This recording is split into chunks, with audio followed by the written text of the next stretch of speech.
So friends, next step is how to upload Excel sheet in Moodle site. That Excel sheet which we have just now created by demonstrating the steps in the previous video, we have seen how to create Excel sheet for the students enrollment. Now in this video, we will study the steps for uploading Excel sheet in the Moodle site.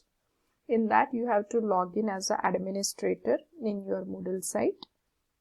Login करने के बाद देखिए आपको left side में site administration दिखेगा. So the first step is click on site administration. After clicking on site administration you will get the option users. अभी देखिए friends, नई जो साइट है जो आपने Genomio.com में बनाई है, यहाँ पे ऊपर के साइट में कुछ ॲडव्हर्टाइजमेंट आते रहती है.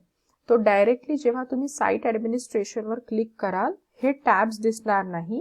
थोडं या पेजला स्क्रोल डाउन कराल तर तुम्हाला ब्लू कलर मध्ये हे टॅब्स दिसतील. नए वाले Genomio में डायरेक्टली ऊपर साइड में ये नहीं दिखता है, यहाँ पे बहुत सारे एडवर्टाइजमेंट आती है. तो थोड़ा पेज को स्क्रोल करिए, आपको नीचे ये टैब्स दिख जाएंगे जो ब्लू कलर से रहेंगे. सो साइट एडमिनिस्ट्रेशन पे क्लिक करने के बाद second step is click on users. Second step आपकी रहेगी यूजर्स पे क्लिक करेंगे.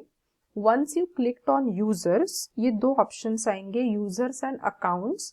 उसमें आप अकाउंट्स में देखिए इतने सारे सब टाइप्स है, उसमें सेकंड लास्ट ऑप्शन आपको सिलेक्ट करना है, दैट इज अपलोड यूजर्स. पहली स्टेप होती site administration, second step is click on users, third step is click on upload users. After clicking on upload users, such type of window will appear. There you have to click on choose a file. Choose a file पे click करने के बाद again next time you have to click on choose file. दोन वेळा click करावं लागेल. आता choose file click केल्यानंतर यहाँ पे एक स्टेप मैंने थोड़ा स्क्रीनशॉट लेने में नहीं आया है. चूज फाइल आप जैसे ही करते हैं एक विंडो ओपन होगी जहां पे भी आपने वो फाइल स्टोर की होगी, आइदर ऑन डेस्कटॉप या तो इन माय डॉक्यूमेंट्स. कौन सी फाइल? जो एक्सेल फाइल आपने स्टूडेंट्स की क्रिएट की थी, किस नाम से क्रिएट की थी वो आप लोगों को पता होना चाहिए. ये चूज फाइल पे क्लिक करने के बाद जहां पे भी वो फाइल आपकी सेव होगी वहां से वो फाइल को लेना है. कौन सा? अभी देखिए फ्रेंड्स, डेस्कटॉप पे आपको दो फाइल दिखेगी, एक नॉर्मल एक्सेल शीट राहील आणि एक CSV डिलिमिटेड वाली एक्सेल शीट राहील. आपको सिलेक्ट कौन सी करनी है? जो CSV डिलिमिटेड. उसको पहचानना कैसे है वो समझ लो थोड़ा. एक्सेल शीट का आइकॉन ग्रीन कलर का X लिखा हुआ आइकॉन आता है और जो CSV वाली फाइल है एक्सेल की उसमें स्मॉल a आता है. जो उसका आइकॉन रहता है एक्सेल शीट का उस पे स्मॉल लेटर्स में अल्फाबेट A लिखा होता है. That is the difference between normal Excel file and CSV saved Excel sheet. तो आपको सिलेक्ट कौन सी फाइल करनी है जब आप चूज फाइल करेंगे तब जिस फाइल के ऊपर स्मॉल a अल्फाबेट लिखा होगा, that is CSV file of your Excel sheet. उसको क्लिक करेंगे, वो फॉर्मेट वाली फाइल यहाँ पे चूज फाइल करने के बाद उसका नाम यहाँ पे डिस्प्ले होगा, जैसे यहाँ पे दिख रहा है स्टूडेंट्स ऑफ रिसर्च मेथोडोलॉजी. वो करने के बाद कहीं पे भी चेंजेस नहीं करने हैं आपको. Just you have to click on upload users. Click on upload users. जैसे मैंने जब भी फाइल बनाई थी अपन ने, जिसमें नेहा, प्रशांत, अजय ये तीन अपन ने स्टूडेंट्स को ऐड किया था. अगर एक्सेल शीट सही बनी है आपकी तो ये वाला फॉर्मेट यहाँ पे दिखेगा. अगर कुछ एरर है तो यहाँ पे वो एरर मैसेज शो होगा. ये पेज को आपको नीचे स्क्रॉल डाउन करके हुए लेते जाना है. नीचे स्क्रॉल करेंगे सेम पेज को तो आपको और एक बार क्लिक करना पड़ेगा अपलोड यूजर्स पे. त्याच पेज मध्ये आहो आपण. या पेज वरती आपल्याला हे नाव दिसतील. सेम पेजला खाली स्क्रॉल करायचं आहे और नीचे आपको दिखेगा upload users. You have to click on upload users. If this Excel sheet is perfectly created, then such type of message will appear, user created. जितने उस Excel sheet में नाम होंगे उतने नाम यहाँ पे नंबर आएगा कि उतने यूजर्स आर क्रिएटेड, और एरर दिखाएगा 0. अगर कुछ एरर उसमें है, एक आधा यूजर का पासवर्ड गलत होता है या तो कुछ डालने में करेक्शंस नहीं होते हैं प्रॉपर, तो उतना नंबर का वो एरर दिखाएगा. ये पेज डिस्प्ले होने के बाद यहाँ पे आपको एक टैब दिखेगा, that is continue. So you have to click on continue. So this is about second step. पहिल्या स्टेप मध्ये आपण एक्सेल शीट बनवली ऑफलाईन, त्याच्यासाठी इंटरनेटची गरज नाही पडणार. वो एक्सेल शीट को CSV फॉर्मेट में सेव किया अपन ने. फिर सेकंड स्टेप में अभी अपन ने पढ़ा कि वो CSV वाले फाइल को मूडल साइट में कैसे अपलोड करना है. अभी वो सारे पार्टिसिपेंट्स या तो यूजर्स आपके मूडल साइट में आ गए हैं. अभी उस मूडल साइट में बहुत सारे कोर्सेस है. फॉर एग्जांपल अगर आप 3 अलग अलग पेपर पढ़ाते हैं अलग अलग सेमेस्टर्स को, तो एक पेपर के लिए आपको उन स्टूडेंट्स को अलॉट करना है. So third and the last step in student enrolment is assign role of student for particular course. ABC 3 नावाचे कोर्सेस आहेत. मला 10 स्टूडेंट्सला एक कोर्स मध्ये टाकायचं आहे.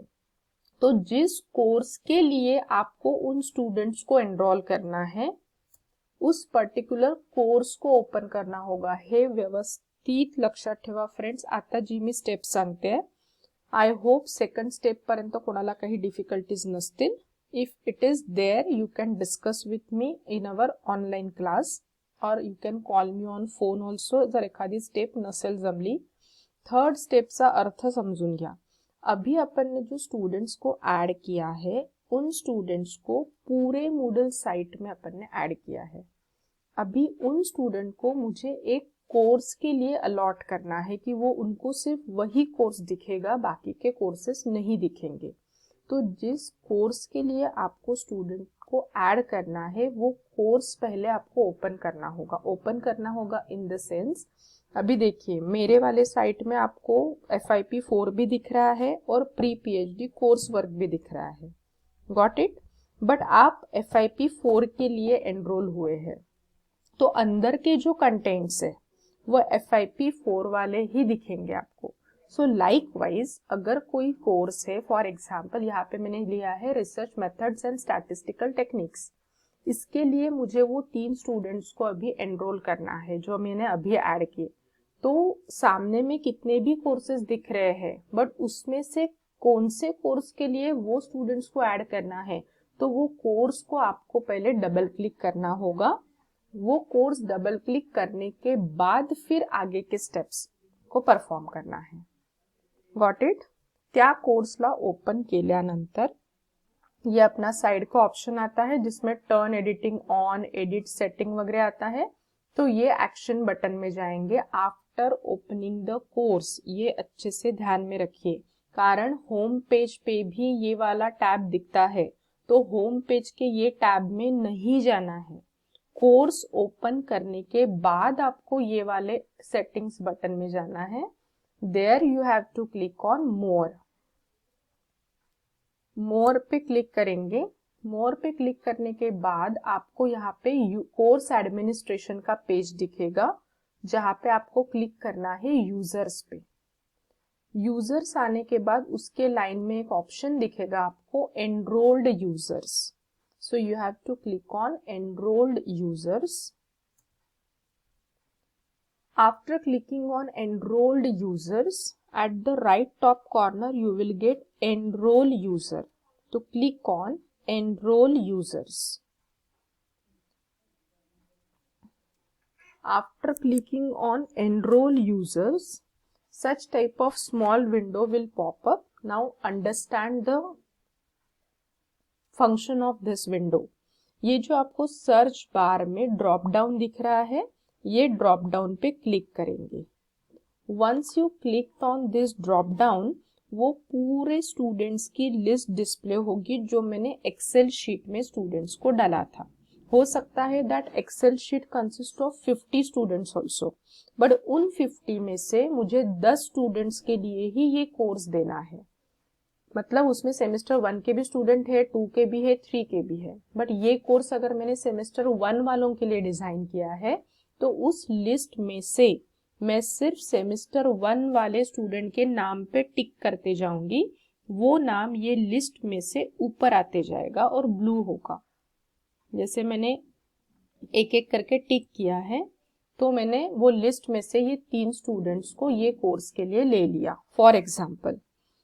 अभी यहाँ पे नीचे भी देखिए फ्रेंड्स, एज अ प्रिंसिपल और एज HOD आप किसी टीचर को भी उनका रोल असाइन कर सकते हैं। यहाँ पे देखिए असाइन रोल, इसका मतलब ये जो मैंने ऊपर लोगों को सिलेक्ट किया है इनको आपको मैनेजर बनाना है, टीचर बनाना है, नॉन एडिटिंग टीचर बनाना है और स्टूडेंट बनाना है। That depends upon you. तो मेरे अभी के टास्क के लिए मुझे इन बच्चों को किसका रोल असाइन करना है? स्टूडेंट्स का। तो यहाँ पे आप स्टूडेंट पे क्लिक करेंगे और बाय डिफॉल्ट भी वो स्टूडेंट पर ही क्लिक रहता है। Got it? After clicking on that particular student tab, finally you have to click on enroll users. ठीक है, थोड़ी ट्रिकी स्टेप है बट हो जाएगा, धीरे धीरे करिए परफॉर्म। एनरोल यूजर्स पे क्लिक करेंगे तो इतने 3 स्टूडेंट्स को मैंने वो 50 स्टूडेंट्स में से ये कोर्स के लिए एज स्टूडेंट करके लिया है। ठीक है, ये प्रीवियस स्टेप से ये अभी नहीं है। अभी अगर आपको काउंटर चेक करना है कि मैंने ये कोर्स के लिए जिन बच्चों को स्टूडेंट बनाया है सच में उनको वो कोर्स दिख रहा है क्या, तो आपके पास हर एक के यूजर नेम और पासवर्ड है बच्चों के, तो उसमें से कोई भी एक स्टूडेंट का आप यूजर नेम और पासवर्ड यूज करके लॉगिन करके देखेंगे as a student. For example मैंने नेहा और उसका पासवर्ड डाल के लॉगिन किया है तो बराबर उस स्टूडेंट को उसी से रिलेटेड कोर्स डिस्प्ले होगा। ठीक है, मतलब आपके साइट में कितने भी कोर्सेस रहे बट स्टूडेंट सिर्फ वही कोर्स देख पाता है और उसके वही कंटेंट एक्सेस कर पाता है जिसमें आपने उनको एनरोल किया है। तो वो बच्चे सिर्फ यही पर्टिकुलर कोर्स को देख सकते हैं और उसके एक्टिविटीज और क्विजेस में पार्टिसिपेट कर सकते हैं। यहाँ से साइन आउट करके आप बाद में फिर से एडमिनिस्ट्रेटर बन के अपना आगे का काम परफॉर्म कर सकते हैं। ठीक है, so in this way there are 3 basic steps in student enrolment. The first step is creation of Excel sheet, save it in the CSV format. Second step is uploading the Excel file into your Moodle site, and the third step is assigning role of student to that particular course. So ये 3 steps आप लोगों को perform करनी है। Assignment point of view आप कोई भी 4-5 students को ऐड करिए और आपने अभी जो कोर्स डिजाइन किया होगा प्रैक्टिस के लिए उस कोर्स में उन स्टूडेंट्स को रोल असाइन करिए स्टूडेंट्स का। ठीक है,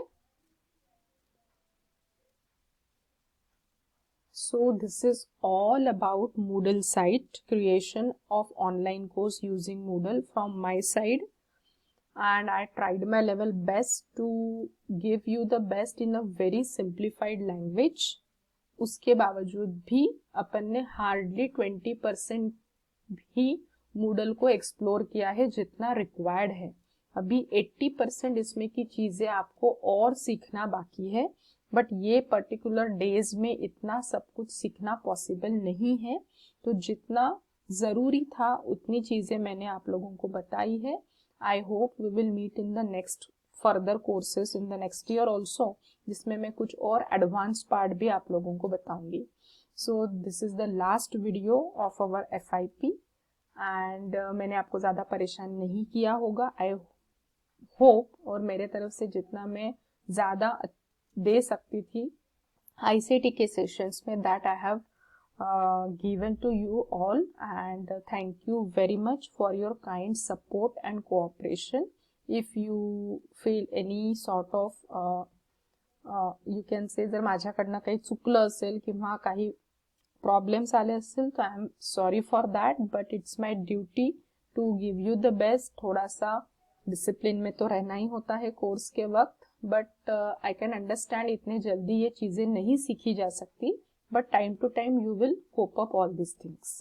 So thank you so much, and please do your task and complete your assignments. Thank you. All the best.